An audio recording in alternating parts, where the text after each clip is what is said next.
Good morning, and thank you for joining us for an MP and LGA-sponsored webinar, Mastering Equity, Pay Strategies and Compliance in Today's Workforce. I'm Lauren Thompson, Partner Marketing Manager here at MP. At MP, we are wired for HR and help our clients succeed by aligning their people strategy with their business goals. Just a few housekeeping items before we get started here today. If you would like to submit a question during the program, please use the Q&A feature at the bottom of the screen. We will be sending out a recording of the webinar later today, along with the slides. I'm excited to introduce your presenters for today's program, Paul Corellis, VP of HR Services at MP, and Ken Siegel, Partner and Managing Director of Business Advisory Services at LGA. And with that, I'm going to hand the mic off to Paul. Great. Thank you so much, Lauren. Looking forward to talking about this topic. It's very timely. It's a ever-changing topic as more and more states scramble and enact legislation that covers pay transparency laws. And it's really kind of part of what I consider the trifecta of compensation-related legislation that's out there. So it kind of started with salary history bans. So you may be familiar with those depending where you are, where employers are prohibited from asking an applicant about their pay history, and it varies from state to state. Some states say you just can't ask for it on the initial application, but you can ask about their pay history in the interview. Some say you have to wait till the second interview. Some say you can't ask about it at all until the offer, and some say you can't even ask it at that point. So that's the first. The next has to do with pay equity, and really making sure that a company is not being discriminatory in their pay practices, whether, some states like Massachusetts, for instance, their pay equity laws are strictly based on gender. Others cover other protected classes as well. And then that brings us to today, and the most current of compensation related legislation that we're seeing has to do with pay transparency. So we are going to go over just an intro to what pay transparency is all about. We'll go over some of the legal considerations from state to state, as well as how you can best comply with them. So let's get right to it. When it comes to pay transparency, big picture, what we're really talking about is the either requirement or ability for both companies and individuals to share compensation information. So usually what that means when we're talking about these bills and these laws that are in effect are a requirement to, when you have a job posting, to disclose the pay or pay scale that this position would be compensated. Well, we can talk about it a little bit, and I think we have a slide on it, but the requirements vary from state to state. And usually they also will require that either as part of your normal practice or upon request that current employees as well also need to be given pay transparency and be given a range for their position or potentially for other positions within the company. So I know that's a scary thought for businesses who haven't done that before, but there are some benefits too. So we'll get into those. And when we talk about this, as I said, with some states, it's a matter of just having the kind of cash compensation listed. Other states, I believe Colorado is kind of the most wide-ranging, where you also have to list things like the benefits and holidays and vacation time and things like that. So if you are a multi-state employer, if you have employees in multiple states, you're just going to want to make sure that you're complying with the rules in those states. And we'll talk about hiring too, and how it gets tricky if you're willing to hire remote employees. It can get quite complex very quickly. But as I said, there are some definite benefits to having pay transparency policies within your organization, whether you're required to or not. So one thing that we have definitely seen is that there are organizations that have had to do it for certain locations, and then they've kind of discovered that, hey, this actually isn't as bad as we had feared.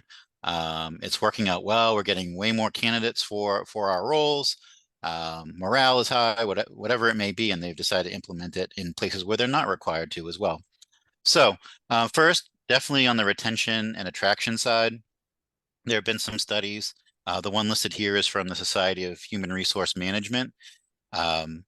In their study, they found that having pay transparency policies decreased respondents' intent to quit by 30%. 70% of polled organizations said that pay ranges attracted more applicants, and 66% of organizations posting pay ranges reported that the applicants that they did receive were of a higher quality. In addition to this, there was also a separate study that I recently read where 80% of, and these were prospective job seekers, 80% of them said that they would hesitate to apply for a job if the pay range wasn't listed. So I don't know if any of you out there have kind of dipped your toe in those waters a little bit to experiment with it, but I think in most of the folks that I've spoken to, at least anecdotally, they said they've definitely seen an uptick in applicants and quality applicants when they've decided to disclose pay. All right, we can go to the next slide. Definitely also some increased trust, that pay transparency can build between employer and employee. When employees feel like they have a clear understanding of how their pay is determined and understand the mechanics of it and where the company is coming from in terms of developing these things, and at the very least shown that they've put some thought into it. They're not just willy-nilly coming up with some numbers out of thin air, that they've done some research and they've gathered some data and they have some reasoning behind their pay practices. Again, study after study shows that those employees are more engaged, have higher morale, better productivity, and better overall job satisfaction. That earlier SHRM study I mentioned, 73% of those workers that responded to that survey said they're more likely to trust an organization that provides pay ranges in job postings than ones that don't. So again, it gets things started on the right foot with applicants and new hires as well.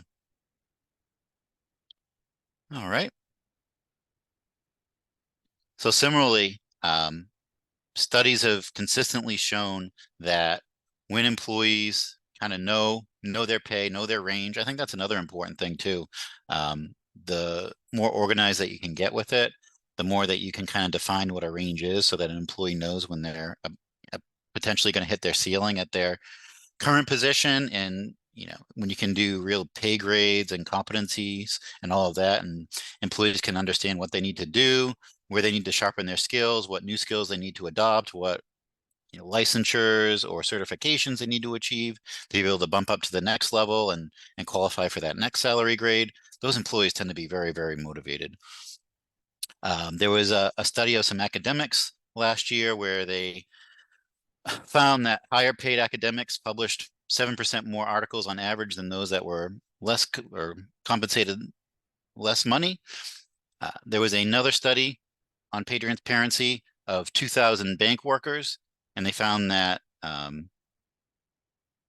managers earned more than they expected. They worked harder because they saw a pathway towards career advancement. So again, pay, as much as work-life balance is definitely a factor, and there are other perks and culture, and we don't want to discount those things. Pay is just one aspect of total compensation.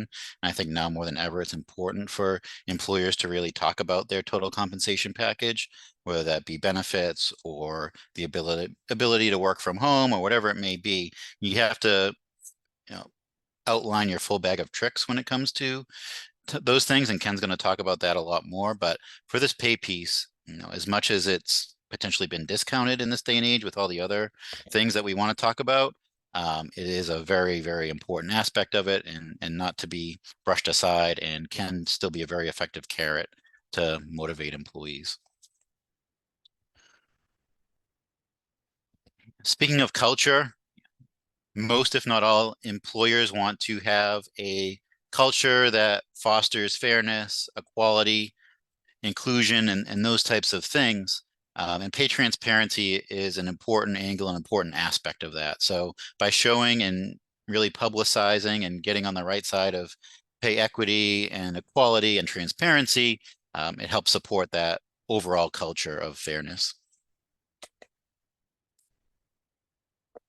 So while there are many positives when it comes to pay transparency as part of your culture and your policies, we'd be remiss to not mention that there are certainly challenges. It isn't without stress and without challenges. So let's get into those a little bit.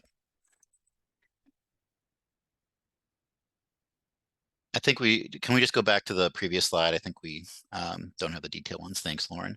So definitely, if you're an old school company or you have old school employees or just employees, they don't necessarily have to be old school, just more private employees, some people don't like that information being shared. We've definitely seen an increase.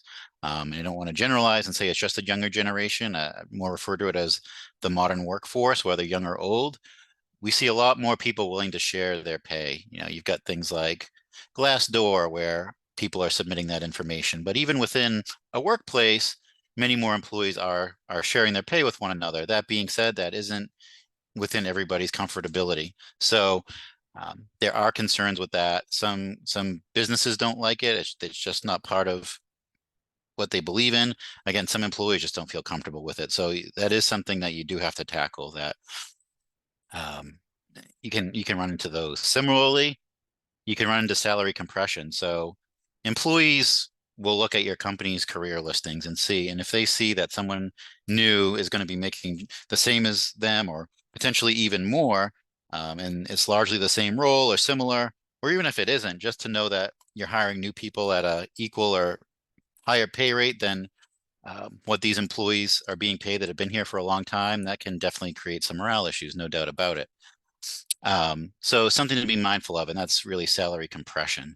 There was a funny story last year where an employee, um, eh, they put in their resume for a position and they were already an employee at that company. And they said, "Why did you apply for this?" And they said, "Well, this pays $30,000 more and it's the same job I do now. So I'm applying for this one instead." So definitely a concern. And the more that pay ranges and amounts and figures become public, um, it's something to be mindful of your current staff as well and what kind of salary compression may be going on. All right, so we can go to the next one. So as I said, with a lack of federal law, and certainly there are federal equal pay laws, when it comes to really, it's more on the discrimination side. I happened to be looking at the Equal Employment Opportunity Commission's website earlier today, and their two most recent settlements had to do with pay issues. They were gender related, so they considered a settlement due to sex discrimination. And it was situations where a company for two different positions, where the employees were largely seen as equivalent, that there were pretty far disparities. Uh, the pay was quite a bit apart for the male versus the female. Interestingly, one of them was a woman being paid less than their male counterpart. The other was actually a female being paid more than the male counterpart. But long story short, both resulted in tens of thousands of dollars in penalties for those two companies. So something to definitely be mindful of. But short of that, and what makes things really tough for employers out there is that without really comprehensive pay transparency legislation out there that's federally regulated, that each state has kind of picked up their own version. And as we'll see, each state has its own kind of quirks and nuances to its rules, which makes it very tough if you're in multiple states to comply with all of it. So we can go to the next slide. This is just a brief snapshot of what we're seeing out there in terms of some stuff that's in place right now. So in California and Washington on the West Coast, employers that have at least 15 employees have to list pay ranges and benefits in all job ads. And that is something I'm seeing enforced. I worked with a business not too long ago who was doing some recruiting and had some job postings up in California, and we're not quite in line with all of the job posting requirements in that state. So they got a letter from a government agency in California saying that they happen to notice that their posting was out of compliance. They did give them the chance to make it right, so they didn't fine them right out of the gate. They made the correction and then they got a follow-up letter just to show that the state had double checked and saw that they were now in compliance, so no penalty. So happy ending there, but it is something that these states are looking at, even short of having an employee complaint.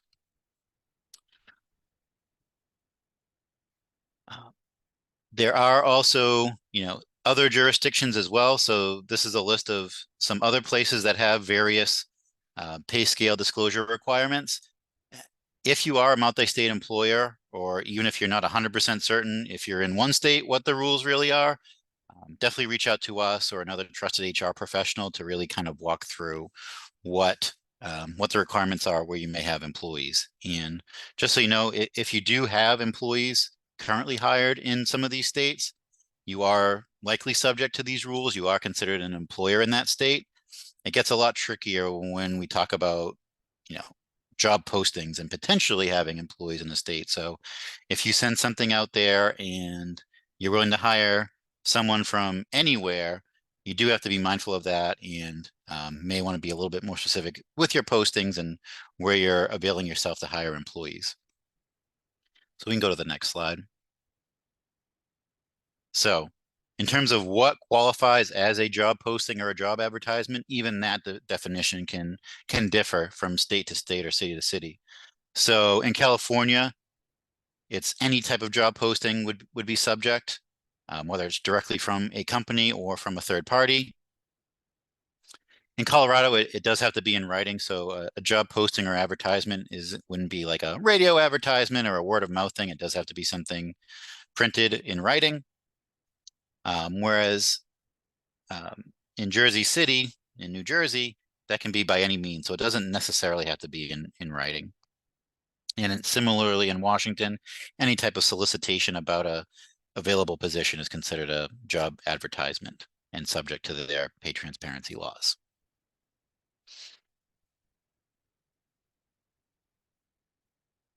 So as I said, when you're open to hiring remote, this can be a real minefield.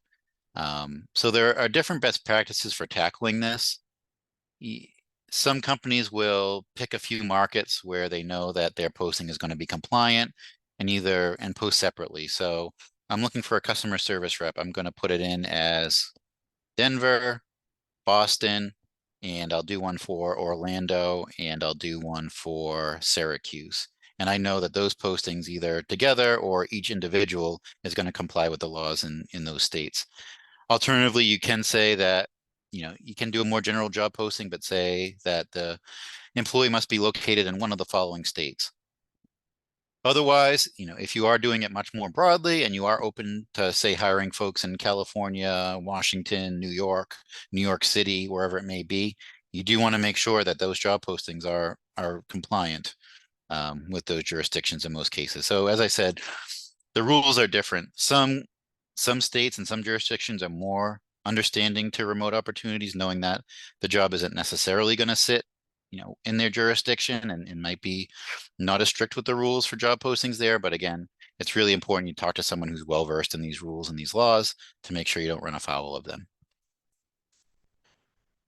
So in some of the previous slides, you saw places where the rules have already been enacted. This list here is of places that have just recently signed things that may not be in effect just yet, or do have bills in various stages within their city or state legislatures that are at some level probably going to pass in the near and not too distant future. So in Massachusetts, surprisingly, they have a very strict pay equity law, as I said, based on gender. They do not, however, as of yet, have that third piece. So they've got the pay equity, they have the salary history ban, but they do not have the pay transparency rule yet. That being said, the State House is currently tossing around a bill that would create a pay transparency law in Massachusetts as well. So similarly, these other states that you see here, I believe Washington, D.C. has just passed, so that'll be coming soon. But many states have rules that are just newly starting, about to start, or at least in discussion and being voted on now.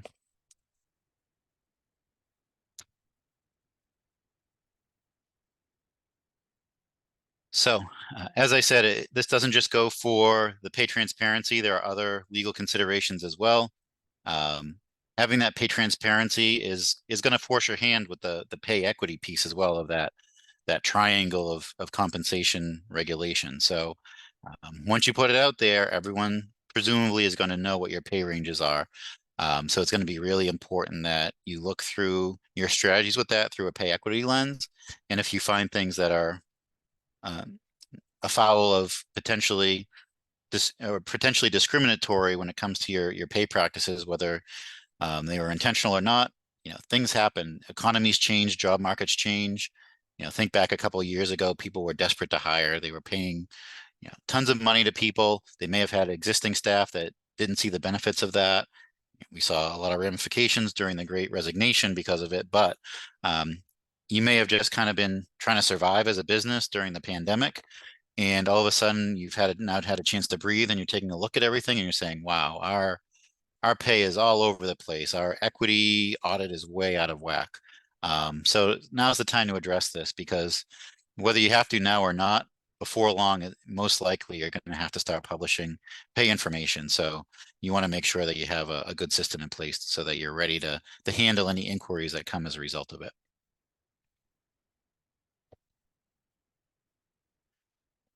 So first step in making sure that you're in good shape is make sure you're compliant. So for whatever jurisdictions you either have employees or will potentially have employees, make sure you familiarize yourself with when and how the pay range needs to be disclosed. Does it have to be on postings? Does it have to be, for incumbent positions as well? What is considered a job posting where you're at? We went over that a little bit earlier. What are the rules for remote positions? So where are you open to hiring? What is your strategy going to be for recruitment? Um, Especially in today's age of joint employment and joint liability, maybe these are some questions to ask for the recruiting firm you work with too. Are they familiar with these rules? Are they making sure that you're not getting in trouble for their recruiting practices? Make sure that the recruiting companies you're working with are on the up and up as well and are familiar with this too. And then also, just make sure do we just need to list the cash comp, or do we have to list other benefits or other perks as well as part of this pay transparency requirement in the state that we're hiring in? All right, so we're going to quickly, before we hand things over to Ken, just kind of go over the best steps you can take to ensure that you're compliant and you're doing what you need to do to be in good shape when it comes to pay transparency, both for requirements as well as doing it for the benefits that it does provide. First, you want to gather all the background information. What's your historical pay? How have you handled things like increases?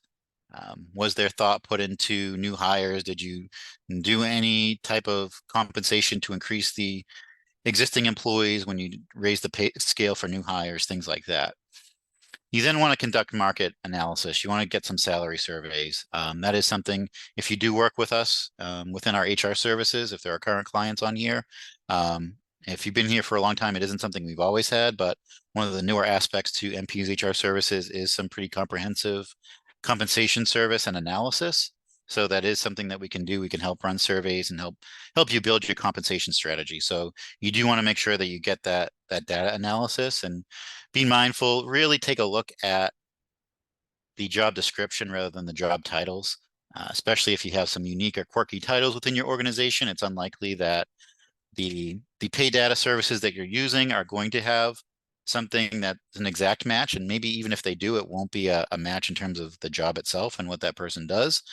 But any compensation data service worth its weight will give you a description of what that job entails. So you really want to take a look at that and make sure that the customer service manager at your organization matches the customer service manager description in your compensation data tool that you're using. From there, you want to develop the pay structure. So depending on experience, certifications, things like that, what is the range going to be? Are you going to have multiple levels? Are you going to have a customer service rep 1, customer service rep 2, customer service rep 3? Are you going to have a junior, a regular, and a senior? Things like that. You want to give yourself some wiggle room so you can have some ranges. Again, create that pathway to promotion for employees. That's going to be a huge motivator, and put it all in place.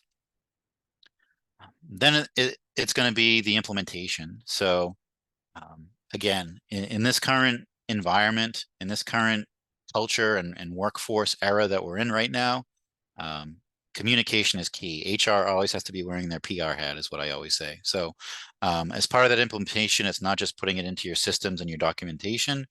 You always need to be making sure that you're communicating things effectively. And again, whether you have to because of state regulation, or you're doing it or you don't have to, you want to be able to leverage things, use the right wording, use motivation, Use it as a cultural boost for you in your organization. So use it to your advantage, whether you have to comply or not. And then evaluate it, see how it's working, get some feedback from employees. Are they happy with it? Take a look at your data. So now that you need to post these things when you're recruiting, are you seeing more candidates? Are you seeing better candidates? Are you seeing fewer candidates or lower quality candidates? Take a look at all that stuff, evaluate it, and make adjustments as necessary. And then 5, and this is potentially most important, make sure you're staying on top of things. So as you saw, more and more states are jumping on this bandwagon. So you may be in compliance today and might be out of compliance by this summer. So make sure you're working with HR professionals who are keeping you in the loop, keeping you abreast of how these things are changing regulatory wise, and keeping you on top of what you need to stay compliant.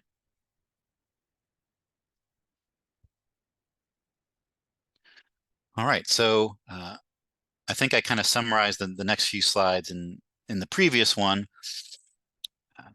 So I think we can hand things over to my friend Ken. Thanks. That was really, really impressive. What my walk away is, I'd much rather be applying for a job in Hawaii than Jersey City. But yeah, to think that people applying for jobs in Hawaii are actually concerned about other things other than getting a living, work in Hawaii. No, Very but that's true. great. I appreciate it. Yeah, as far as me and what I do, I will give the very, very brief infomercial. My name's Ken Siegel. As you heard, originally I'm a partner at LGA. We're a regional accounting firm based in Woburn, and I manage the firm's business advisory and investment banking practices. And all that means is that we deal with many, many, many closely held companies. Some are strong, some are weak, some are in their early stages, some are in their latter stages. But we help companies get on top of their numbers and risk. If you're on top of risk, you're on top of value. If you're on top of value, then you can really play offense, attract capital, be positioned to buy companies, sell yourself, etc. We've been doing this a long time. From a personal perspective, I've been doing this for quite a many years, working for both larger and small organizations. So I have a lot of perspective as far as what makes excellent employers and employee relationships versus not so good. I started my own practice about 4 years ago plus, or actually 8 years ago, sold it to LGA about 4 years ago. So as I like to say, if there's an anxiety hat to be worn around the table from either an employer or employee's perspective, I've worn it. And we try and bring that perspective to our clients. Next slide, please. What makes us unique is that what's really interesting is not only do we do the stuff that I just mentioned on the prior page, but we're in an ecosystem of a bunch of CPAs with a lot of different talents. So to the extent there's tax services, forensics, litigation, valuations, all these things that we have smart people on the hall, and it's a wonderful place to be. Okay, enough of the infomercial. So as far as the strategic importance of human capital, I can tell you some statistics, and you have to trust me that they're accurate, but trust me, they are accurate. According to Gallup, companies with engaged employees typically outperform their peers by 200%. And I think that doesn't necessarily come as a surprise to folks. What surprised me, though, is that I could do a show of hands, but I can't see anybody's hands, is that only 15% of employees are considered worldwide engaged in their firms. And it's kind of a sad statement if only 15% of your employees are that engaged. And it's really incumbent upon us as both employers and employees to try and make it so that you are, part of that 15%, and hopefully that 15% grows. And as I always say, every employee is the face of the organization, whether it's someone in the parking lot or your CEO, everybody represents your firm and you have to embrace that. And if you don't have happy employees, it resonates and people really sense it. So it's not just show, you really have to walk that walk. And as I like to say, the human capital refers to all the collective skills and all those attributes that the individuals possess. However, like I like to stress is that human capital is a strong asset. It's not a liability. So the investment that you have to make in dollars, time, pain, sweat, all that kind of good stuff, that's really critical to create an excellent organization that hopefully can be stellar just based on the individual cogs that make it up. But as far as why human capital is essential for a business, easily enhances productivity and innovation. That's pretty obvious. It drives economic growth. Happy employees create more value both for clients and their employer and themselves. It improves the organizational performance. We've all been in organizations where people are just punching a clock, not engaged in what they're doing, and it shows. And it's not necessarily the employee's fault. Oftentimes it's the employer's fault. And one thing that I always stress when I talk to my closely held companies is that if you've got 50 employees, that means you've got 50 family units or a couple hundred people that are relying upon you in the corner office, making those right decisions for your employees. That's in their self-interest and best interest and all that kind of good stuff. And if those employees don't believe that you have their best interest at heart, it's just a self-fulfilling prophecy. Great companies that invest in human capital attract and retain talent. That's probably the most important aspect that we can talk about is you want to have good employees that actually want to come and stay and grow and prosper throughout the organization. The worst thing you can do is bring someone in, teach them the ropes, teach them the skills, and then they use that to go elsewhere. And it could be compensation, could be culture, could be anything that gets them to leave. But you truly build a competitive advantage. One thing that we always relate to our clients is that, particularly with a closely held company, is that if you are run at the top by an owner who is exceedingly involved in every micro aspect of the company, it actually hurts the company's value. Companies are worth the most when the owner or owners can work 20 hours a week and the company still hums along. There is an absolute perception of a diminution in value if everything of value resides in that owner's heads. It's very, very hard to sell a company when you have that much institutional knowledge, expertise, bench strength, relying on just one person. And essentially what we have found with a lot of our clients is that I live by the credo of man plans and God laughs.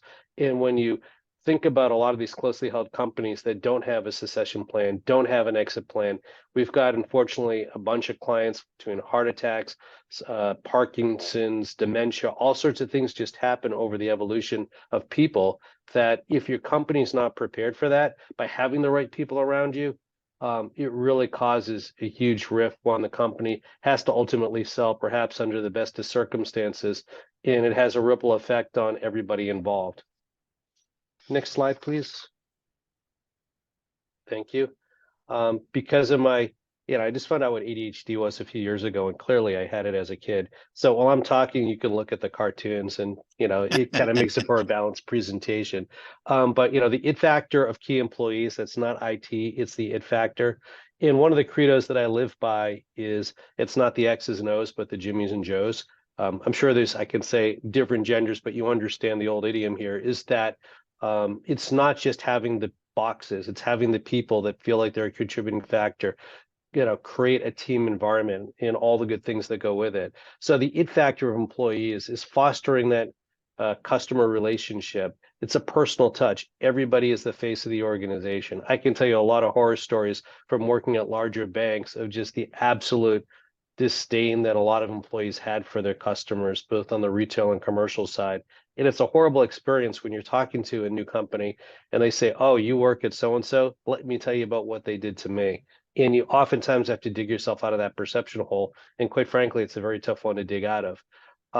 By having the it factor, you have people that truly care. I like to have companies that have employees that truly think like owners, are vested in the trials and tribulations of the company and truly think like owners. And if you have everybody paddling in the same direction by having common goals and vision, the financial and value lift you have is really, really strong. And obviously what key employees do with the it factors ensures long-term success. Again, you have to have a bench around you as a business owner. You can't all rely on one or two people. The first question I usually get when I propose a company to potential suitors is tell me about the bench and how many hours is that principal working? And is there truly a company there that's viable once the top few people leave? And it's really a hard question to address if you don't have the right answer. So we really, really try and get people positioned for that. And per McKinsey, so it has to be true, is high performing employees deliver 400% more productivity than at large employees. I don't know if I believe that. It could be 401 or 399, but because it's McKinsey, it's got to be 400%. But one of my favorite stories that many of you may have heard is that when JFK was visiting Nassau many, many years ago, He asked a janitor what he was doing and how his day was going. And his response was, Mr. President, I'm helping to put a man on the moon. So it's that notion that that person is part of the organization and they each feel that they're an invaluable cog, regardless of their specific role to that team's success. And that's really what you're really trying to foster within your companies. Next slide, please. Thank you. I love the graphics. So again, while I'm talking, pay attention, don't pay attention, but we have great graphics and cartoons here at all, as well to tell the story. But the risk of losing key employees is very obvious. I find one of the most important is you have a loss of institutional knowledge, that person has been here doing something well, doing something not well. But the fact of the matter is that that person had certain best practices or knowing how things were done. And if that person walks out the door, oftentimes it takes a lot of time to recreate what they did and quite frankly, trying to build upon it.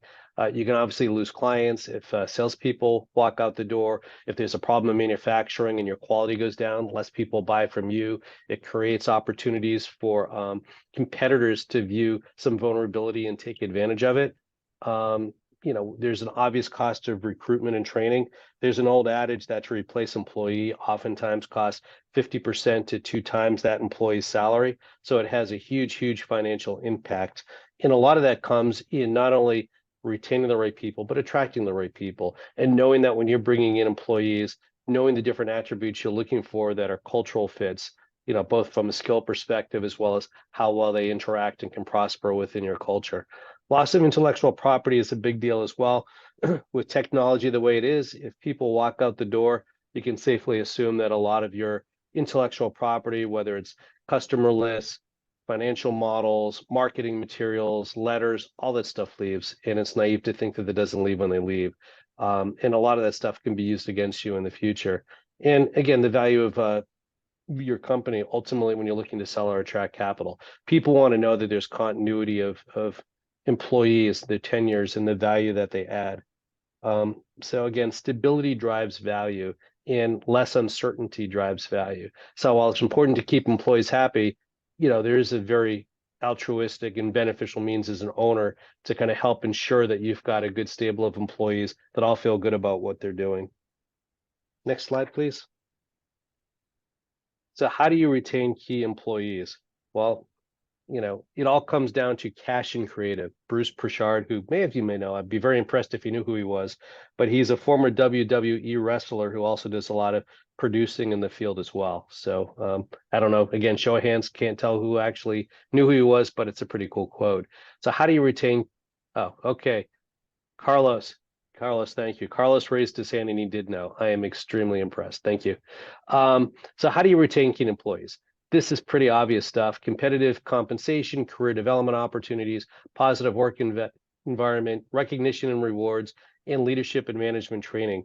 All that means is that we typically spend 1/3 of our life at work, probably another third of our lives worrying or thinking about work. So you want to have all your employees stoked to get up in the morning, every Monday morning, jump out of bed and say, I am psyched to add value within my company. And if that's not happening, could be the employee, but by and large, it's probably the culture that you're fostering that's not getting people psyched to do it. And if you have one person that's not psyched, it spreads throughout an organization. And, it's a matter of walking the walk from the top to the bottom and having everybody feel really good about the ecosystem that they're in. Next slide, please. Thank you. So how do we stay competitive? We have a lot of interesting talking points here, but really the proof is in the pudding. And, as stated earlier, is that if you can attract good employees and retain good employees, you're essentially doing a good job of staying competitive with salaries. And as we've stated throughout this webinar, is that sometimes it's not just money. You have to think, in addition to salaries, what's getting people stoked about coming in the office. I've had plenty of jobs that I've made a lot of money, but I've worked 100-hour weeks. So at the end of the day, you make money, you take risk, you don't sleep at night. And is that worth getting the additional comp, or are you in a good situation that you feel really good about the long-term prospects? You're a nicer person, you're nicer to your family, and there's a lot of intrinsic benefits to being happy where you are. But again, you just want your key employees to stay. And, you can actually, God forbid, ask them as well. You can have all the studies and all the data, but just speaking to your employees in a candid fashion and really getting their appreciation in honesty goes a long way. Next slide, please. Thank you. So designing effective short-term incentives. This is something that's very near and dear to my heart.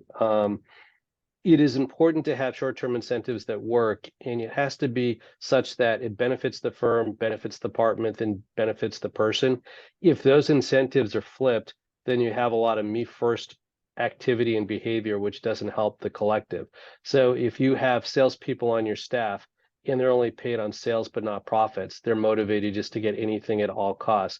If a salesperson feels like they're competing with their boss or the house for certain opportunities, then they feel like it's a competitive me versus them environment. It's all these little things that you have to put yourself in their shoes and really think, does this thing work? And also you want the incentives to be good, but not outrageous, because oftentimes you pay so high relative to performance that it sets a stilted perspective of what their long-term value is. So if someone has a good year and you pay them well, they may feel entitled to get that amount every year. So you have to really make the objectives and expectations very, very clear of what drives that compensation.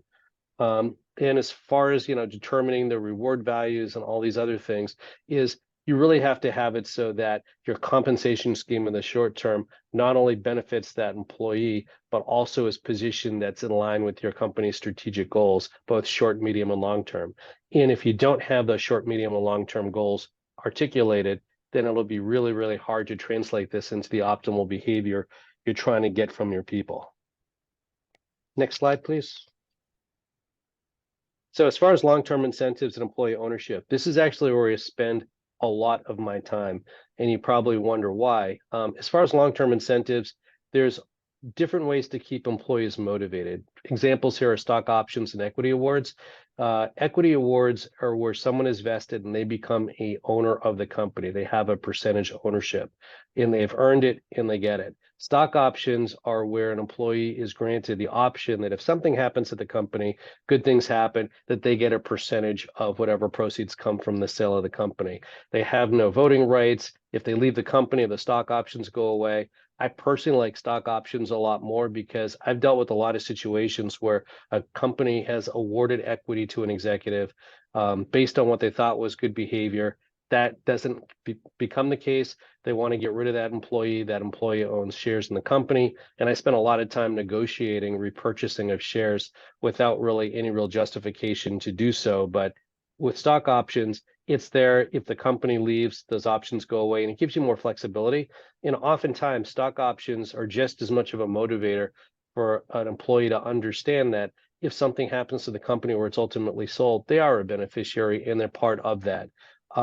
I would strongly, strongly suggest that you have competent lawyers draft these awards. And I'm not trying to be derogatory to any attorneys in the crew here, but with stock options, I've dealt with situations with stock options awards. A stock option was granted. I read the stock option agreement and there was no maturity to the options. That's a whoopsie, but does that mean that that option goes forever or is it null and void?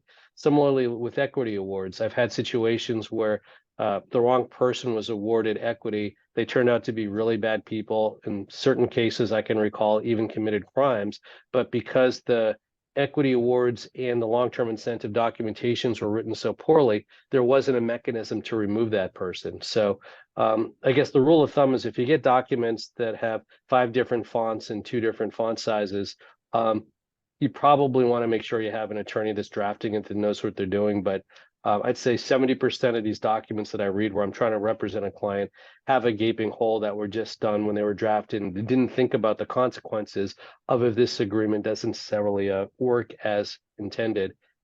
And as far as the advantages and challenges, obviously it benefits a long-term commitment of that employee to the company. They won't freak out if they think the company is for sale. They know that hopefully they're going to be part of a key employee of that organization when it's in hopefully new hands in a new ecosystem. And again, the legal and documentation aspects, make sure it's drafted clearly, make sure that you have the right person draft it.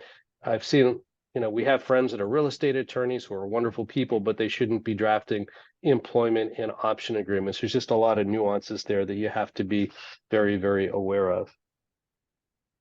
So with that, next page, please. Hopefully you all found this interesting. This was a lot of fun doing this, and we're open to questions.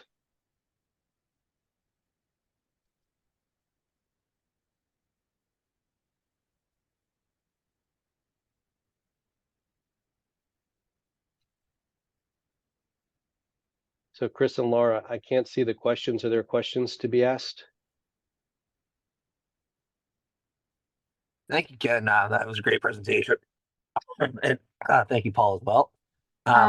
We do have a few questions that came in real quick. One, can I have a broad national range that encompasses different geographic differentials? Yes, potentially, but you want to be careful.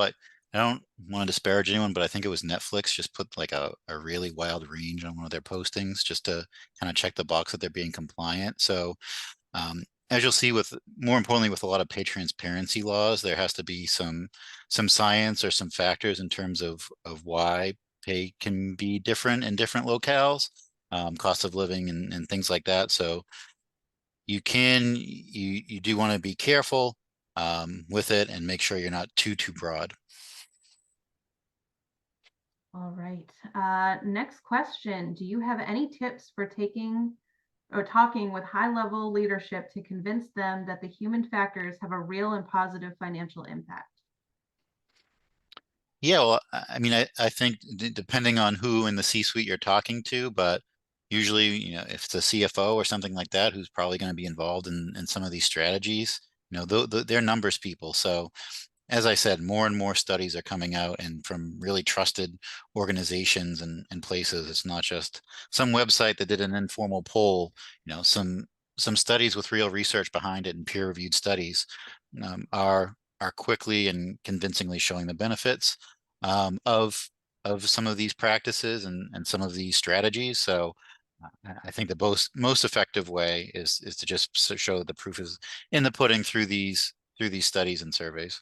And I find just being blunt and direct, sometimes it's a Yeah. blessing, sometimes it's a curse, helps. That we've seen so many companies collectively that I'm pretty unabashed in saying I've seen this song before for I list 20 companies if you wanted me to. And if you're not committed to really these human factors, everything's going to fall around it. I mean, I had a situation years ago that when I was a young pup, our managing director didn't even know us by name, and he called us all a derogatory word of a pool that was interchangeable.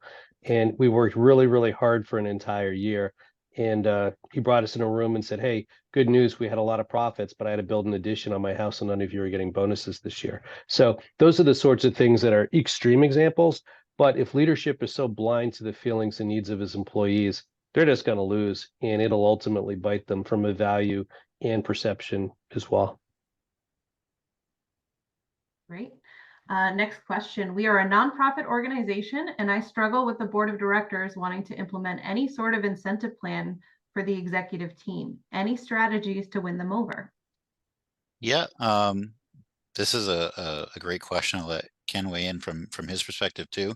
I happen to very recently be working with an organization in a very similar situation. And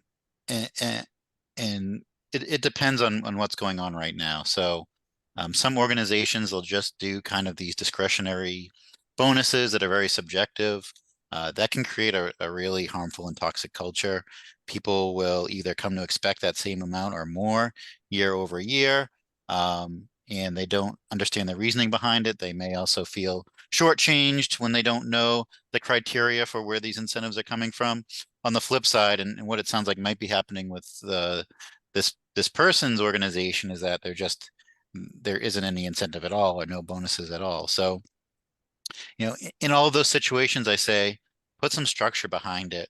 What is the criteria? What are you looking to get above and beyond the expectations of performance from this team, the executives or whomever it may be? What are some ways that we can measure that will show that they're going above and beyond and doing exceptionally well in their jobs? And B, those should also lead to items and tasks and goals that will also help further the organization financially or otherwise. So in an ideal world, you're creating an incentive program where there's criteria set that's very easily defined so that employees know how they're progressing towards those incentives at any point during the year, and B, when it does come time for those to be measured and paid, that there are no surprises. They know exactly what they've earned. So you get that aspect to it. And then on the other hand, that so there's consistency, people know what they're getting, there's no surprises. And then also, if it's designed well, these incentives are largely going to pay for themselves. They're going to be doing things and getting behaviors from the employees that are going to have a positive impact on the business or on the organization. And again, it's, in large part pay for themselves, whether it be directly through increased revenues or just through better retention, better morale, better performance from those employees. Absolutely. And with the not-for-profits, it's interesting because I've served on the board of many not-for-profits, is that you still have to run it like a business, but you also have to be sensitive to your mission. And it's just a matter of balancing the mission with what you're doing. But, having some amount of incentive plan is good. But, real quick story, I was on the board of a fairly large organization and they were going through a bond offering. And I was on the board and I didn't believe any of the justification for this bond offering. And ultimately, I was the only board member that actually voted against the bond offering. The bond offering went through, and I found out that the CEO actually had a fairly sizable bonus tied toward the success of this offering. So he wasn't thinking as a fiduciary for the firm. He was thinking of getting his bonus. And unfortunately, it was after the fact, and that company is no longer, unfortunately. But it's really a matter of just trying to institute as many of those best practices around it as you can and being sensitive to your not-for-profit's mission.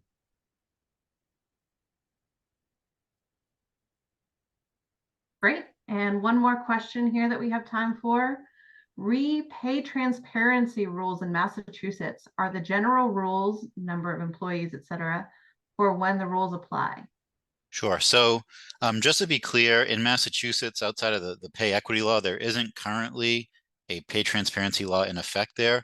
What I can share is kind of what's currently in committee at the State House right now. And as we all know, these things can change and sometimes change dramatically, but I can share what the current bill is and what it would look like. So it would be in effect for employers with 25 or more employees. It would require pay ranges for both any job postings and would also require businesses to disclose pay ranges to current staff as well.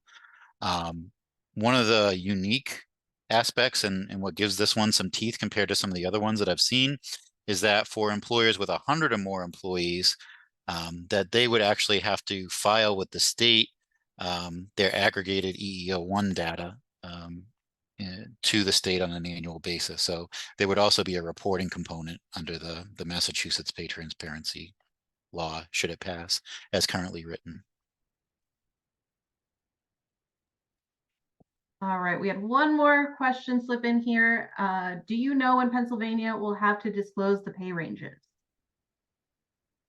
Pennsylvania. I don't know that one off the top of my head, but I can revert back to my notes and we can include that when we follow up with everybody with the copy of the slides and the recording and all of those fun resources.